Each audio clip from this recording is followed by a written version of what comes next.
brand po? Kasi, Okay na po sa amin. Anong brand? isang scope. Rank. Okay, rank.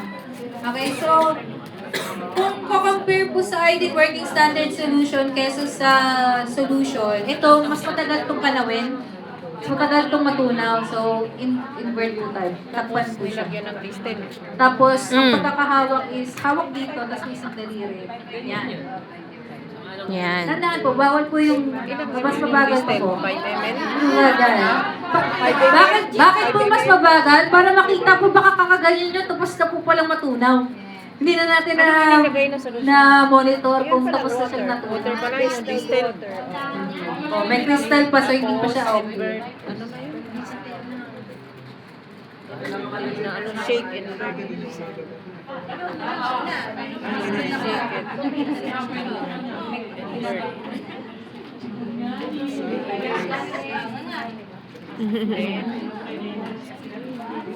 Number 3, ano na solusyon? Wala pa.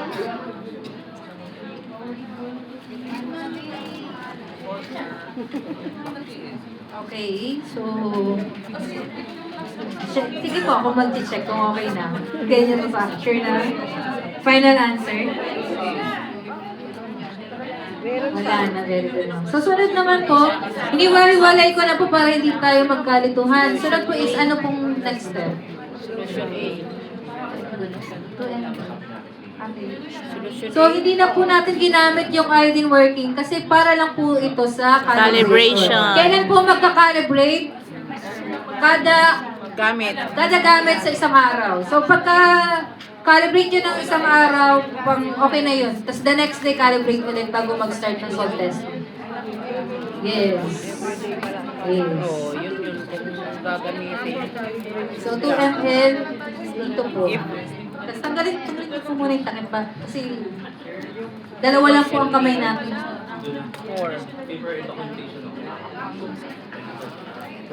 Ito po yung una, ito yung pangalawa. Yes. Pinapatakman sa atin. Wala na yun. Dahil po, pwede pa rin po siya kung mabilisan. Kunwari po, nag-house to house po kayo. May mga RTK pa rin po ba kayo sa... Wala na rin po eh. Pinase out na po. Oh, mukhang bawal na po yata. Kasi makakatulong din naman po siya na bago nyo dalhin yung asin, mabilis ang testing na 0 ppm na siya. Hindi nyo na kailangan i-test pa sa WYD. Sayang. 2 ml po. Ay, hindi po. Dapat po... Sige po, ako po gagawin. So, ayan po. Tapos tingnan ko yung 2 ml. Ito. Ito yung...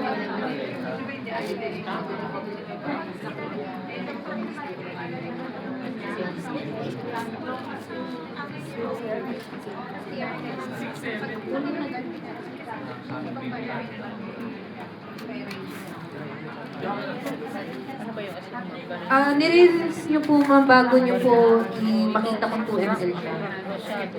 Halimbawa po, ayan po, nakapisil po siya. Tapos 2 ml. Yan. Tapos hindi ko na po siya ginagala. Yes. Para pagka-dating po doon, dulo to dulo is puno siya. Pisil mo na bago lumbo. Kulay brown ang lalagyan.